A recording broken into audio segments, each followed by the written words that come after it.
Well, let me say that the situation we find ourselves in the judiciary is worrisome, and I am happy that the Chief Justice of the Federation also appreciates the fact that if care is not taken, judiciary might be going, to extinction by their actions and what have you. And my simple answer to this is that we must go back to the mode of recruitment.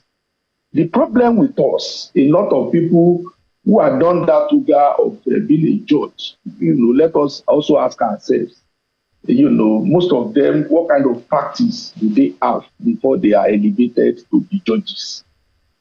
Judges who practice and understand practice, who appreciate what we call precedent, and appreciate the fact that you cannot, go and adjudicate on matters that you have no jurisdiction. But a situation where what we have, pardon me to use this, is a paddy arrangement where people that ordinarily have no business being in judiciary find their way, into that, hallowed seat. You discover a lot of infractions you will see.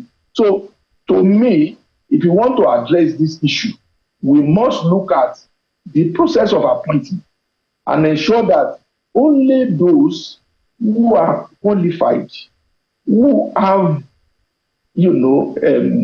evidence of good practice, are appointed as judges. Even when they are magistrates, these are people who have good reputations as magistrates, are elevated as judges. We must do our background check very well. Integrity matters in appointing judges. While I am not saying that those that are there don't have integrity, but the reality is that there are some that all of us know are question marks. And secondly, if you want to, stand this tide, we must, as much as possible, be serious with our disciplinary process. Most of the time, the punishment that we give to any judge are, to me, a slap on the wrist.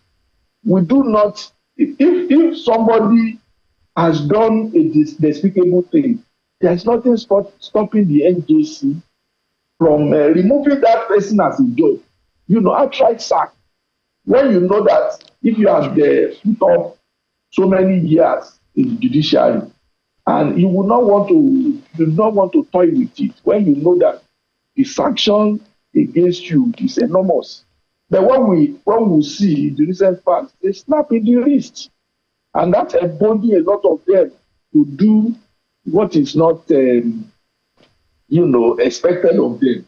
And we must not limit it to judges, even lawyers who file frivolous cases. When you know that a court does not have jurisdiction, why do you have to, steer that kind of controversy? There must also be a punishment, even for lawyers. Lawyers should be able to advise his or her clients appropriately using the law. Most especially, judges must adhere strictly to the doctrine of precedent. If we follow precedent, if all judges follow precedent, law will be certain. You can predict the outcome of the judicial process. But what we have seen in the recent past is the refusal of a lot of them, to follow judicial precedent and thereby commit judicial rascalities.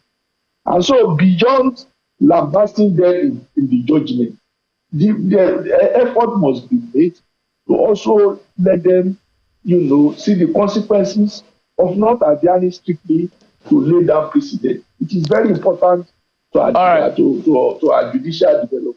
If you want to be serious as a people, our judiciary, beyond the call for proper funding, we must be interested in those who become judges in various jurisdictions.